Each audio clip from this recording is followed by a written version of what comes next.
Mă numesc Alfredo Guvernale, sunt inginer auto. Am terminat facultatea aici în Constanța, prima generație de secție de autovehicule rutiere la Ovidius Constanța. Lucrez în firma Polaris de 13 ani. În momentul de față sunt director exploatare parc auto. Eu mă ocup aici în firma de exploatarea mașinii. Unde sunt problemele, da? Că toți se bucură când cumpără o flotă, se arată, uite că am luat 20 de mașini noi și așa, dar pe urmă, după ce intră în folosire și încerci să strică sau o problemă așa, eu trebuie să mă ocup de partea nasoală, la fel ca și când se duce clientul la service, da? La mine se spart toate problemele. În momentul de față, eu am rămas foarte plăcut surprins de Ford. Deci nu mă așteptam, sincer. Problemele cu șoferii sunt peste tot. Dar Fordul atât de rezistent a fost încât nu am avut. 3 ani de zile să schimb un ambraj și un arc și adică pe AdBlue, unde nu există mașină să nu fie avut probleme cu AdBlue, nu am avut niciuna până acum.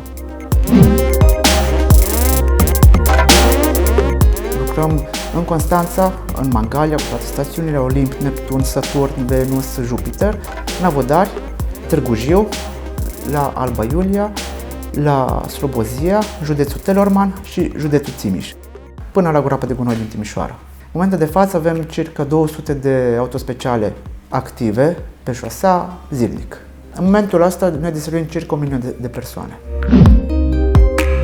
Polaris din 2000, de când a început să colaboreze cu Cefin, a cumpărat flotă de Iveco. Dar de 2 ani de zile, de fapt de 3 ani de zile de când a început să comercializeze Ford, în urma unei analize, care am făcut-o eu personal acum 3 ani, o analiză care a durat 1 an de zile, pe mai multe mărci, am cumpărat câte 2 mașini din diferite mărci, am ajuns la concluzia că produsul vândut de ei, comercializat acum, adică Ford, cu suprastructurile produse tot în Istanbul, sunt varianta optimă pentru activitatea noastră, în momentul de față, în România. Fordul este șasiul de 19 tone, cu suprastructura Hidromac, construit 100% în Istanbul, foarte simplu, nu e nimic complicat la ele, se conduc ușor, într-adevăr, sunt mai înalte decât cele dinainte, datorită faptului că șasiul este un șasiu de carieră. Produsul pentru stabilizare este ideal pentru noi. Și în continuare, numai asta l-aș recomanda. Pe stabilizate și serviciile municipale, principala schimbare, ca și în lumea autoturismului, este cu partea de autovehicule electrice. Ăsta e viitorul. Mașini electrice sau pe gaz, depinde. Fiecare producător a ales o variantă. Aștept Fordul electric. Mi l-au promis. L-aștept în demo. Eu am nevoie de un range de o zi.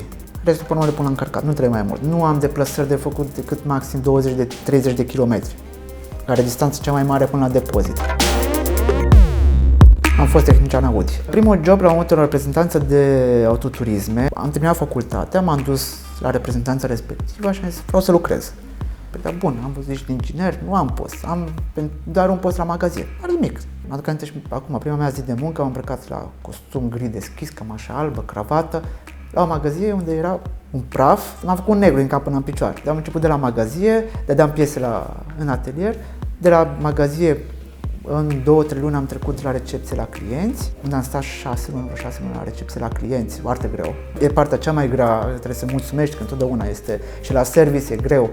Din start clientul nu vine, e bucuros când se duce să cumpere mașini, dar când vine în service, vine deja supărat el, că are o problemă. Și trebuie să știi să-i explici, să-l mulțumești, să-i spui că îi oferi un serviciu ca să-l fie ok. După perioada asta de 6 luni am intrat în atelier ca tehnician auto. Și acolo am rămas, m-am specializat, cursuri făcute la producător, până când am venit la Polaris. Deci cam 2 ani am lucrat în serviciu de autoturism și până am venit la Polaris.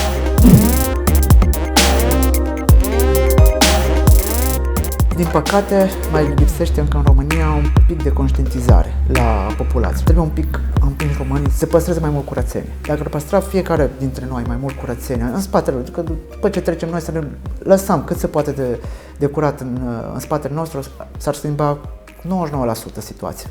Ne chinim să adunăm în urma altora, nu numai de la punctele de colectare.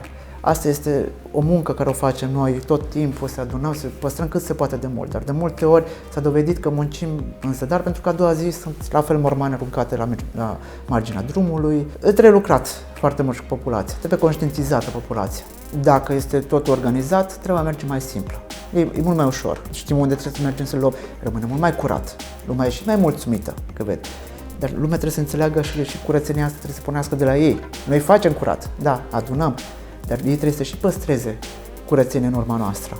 A început populația să fie mai conștiincioasă în punctul ăsta de vedere, a început să colecteze separat, tot așa, datorită campaniilor pe care am făcut și noi la diferite puncte de lucru, dar în continuare pot să zic că, din păcate, se vede diferență din zone din România.